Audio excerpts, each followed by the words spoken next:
All right.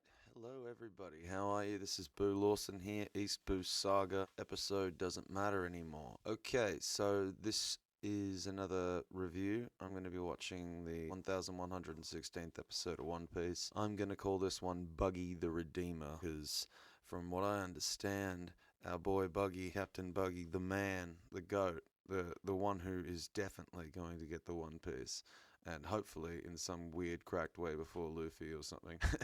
he's coming. Oda's favorite captain, Captain Buggy, the man from the Cross Guild. I can't wait to see what happens. I think we all know what happens. Those that kept up in the manga. Look, Buggy is a slimy son of a bitch. He is a liar, a cheat, and a coward. But it all started with a dream, didn't it? Buggy was the man, in his head. Thought he was going to be the next Roger. He thought he was going to be his own little joy boy without knowing it. So cheers to Buggy. Here's to Buggy the Redeemer, and hopefully some really awesome, cool behind the scenes close up looks at the workings of the wonderful Cross Guild. All right, let's go. He's so Donald Trump, it's not funny. Buggy's big declaration. Let's do it. Let's do it. His golden elevator moment.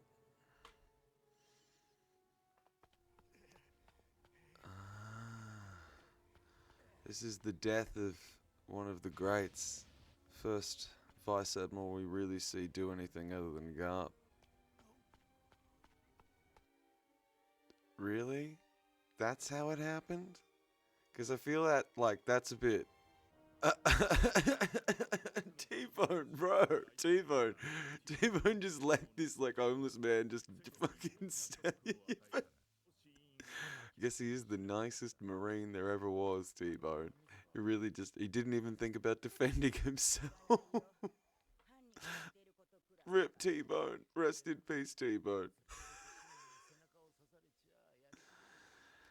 Yeah, it's the citizens' fault. Yeah, it's definitely the citizens' fault. The people who are just screwed by the government at every corner. It's totally their fault. No class consciousness about Suru. Do I need to think about the society that we live in? No, it's the poor people and money's fault. That's what it is. It's not the Navy. Never been the fucking Navy.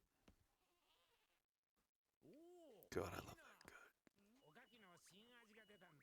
that goat. Sengoku kind of reminds me of Luffy a little bit. Maybe it's just his, grandpa energy.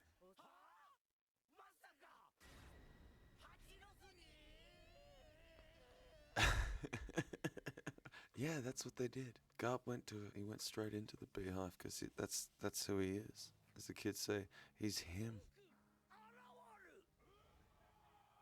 Oh man.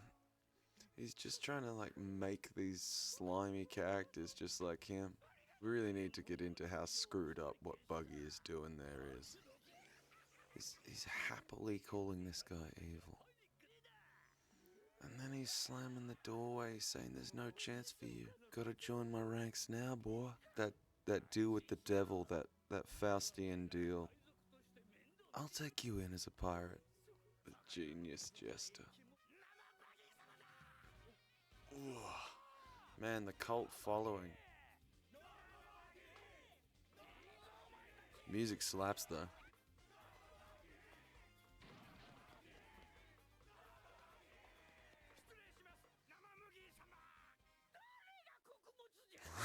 That's cereal.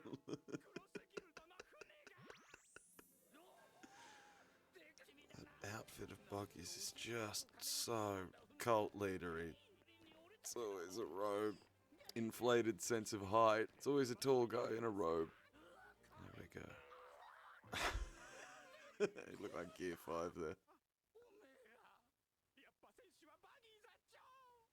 Oh man, that is sweet. Very big mom, the colors. Okay.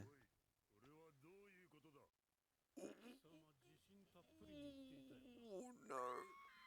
Oh, you gonna get it now, boy. Oh, that's right. Because Buggy's going to get caught up now in his own lie. He told the boys that he was going to have a ship that was befitting all three of them. I love it. You see Buggy's crews just like reactions, just knowing that he's been. Oh man, I forgot how brutal they treated him. Oh, they treated him so brutally. This is where we get to see that proper Buggy shit. Real man Buggy. This is not the life you envisioned for yourself. I can vibe with that. We sometimes all sit around and realize, how did I get here? This isn't what I want. Look at him.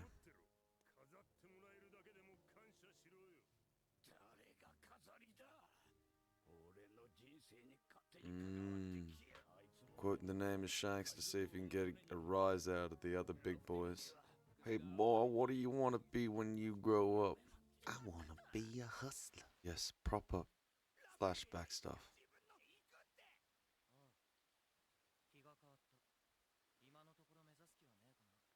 This is the MO, right? Buggy's modus operandi, what makes him tick. He really believed in Shanks. He believed in Shanks because he believed in Roger.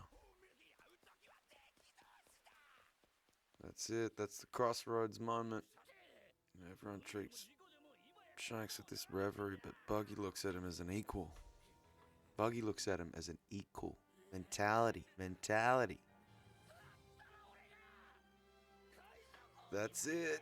He wants to be king of the pirates. There's that music, that beautiful score.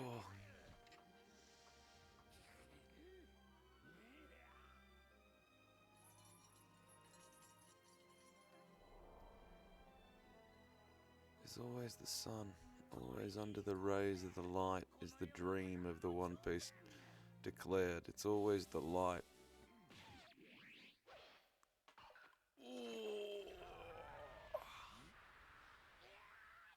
So cruel, so brutal. They just don't care. But that's it.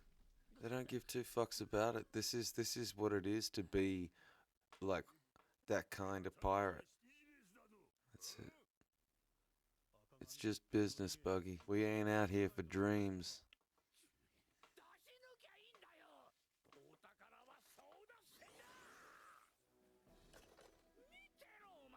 Oh, that's it.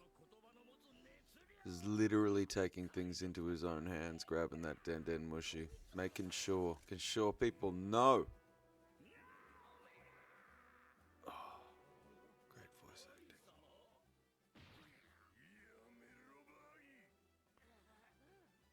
acting. Go, son, go.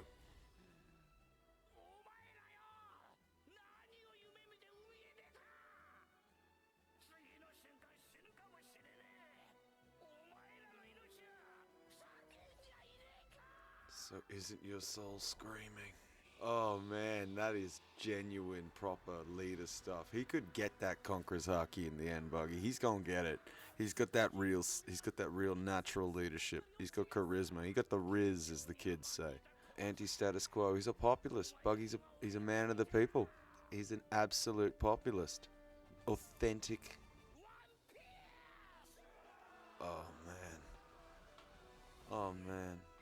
There's that angle that you always see when people are screaming about the One Piece. It's like that, I call it like the white beard angle, like the underneath the chin where they're screaming out over the top of everyone. They're standing over everyone, like, I don't know, Simba on Pride Rock or something.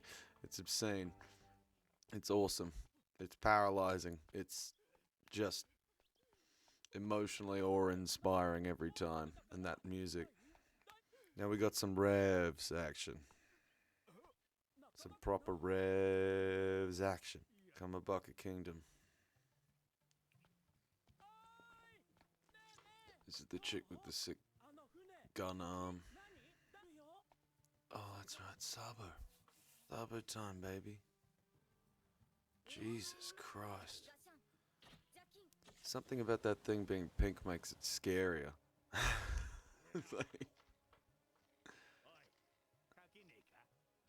That's right, there's Humpty Dumpty. Here we go, baby.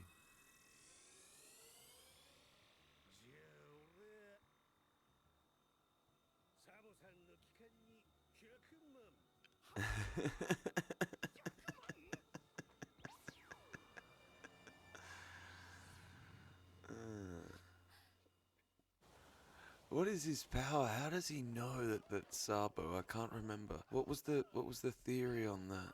There was some reason. People had a good theory when that first happened in the manga.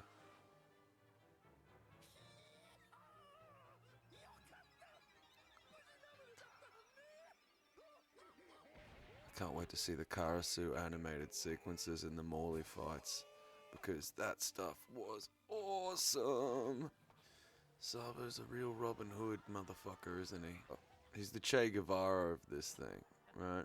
If we're talking revolutionary armies and like shirts and posters and how it's all gonna look, then Dragon's Fidel Castro, which is kind of funny because Castro used to talk a lot, and Sabo's Che Guevara. That's the way I've always looked at it without getting too political. Because the Rebs are real guerrilla warfare motherfuckers. They bide their time, they tactically come. They use people power, they use connections. They're not idiots. Resourceful. Rest in peace, Lelouch. You crazy cracked up kingdom. Somebody had to further the plot. Somebody's island had to be destroyed. In Dragon Ball Z, it's Namek usually. Sabo is getting pounded. Piss off the koala, you face the beast. What was the signal again?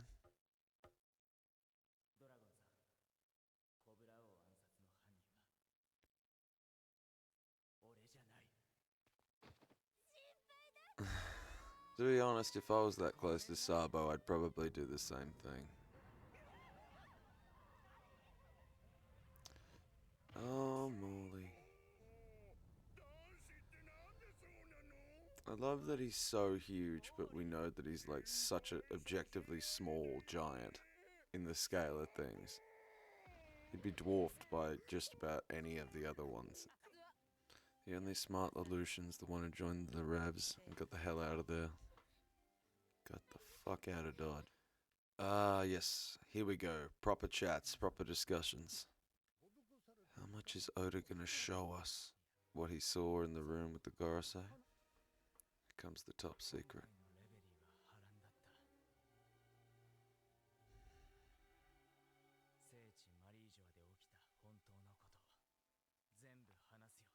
When this happened in the manga, it was just about the... I don't want it to be over. Alright, let's skip ahead and see what they show us in the preview. Preview gonna preview. Where's the goods? Alright, here we go. Preview time.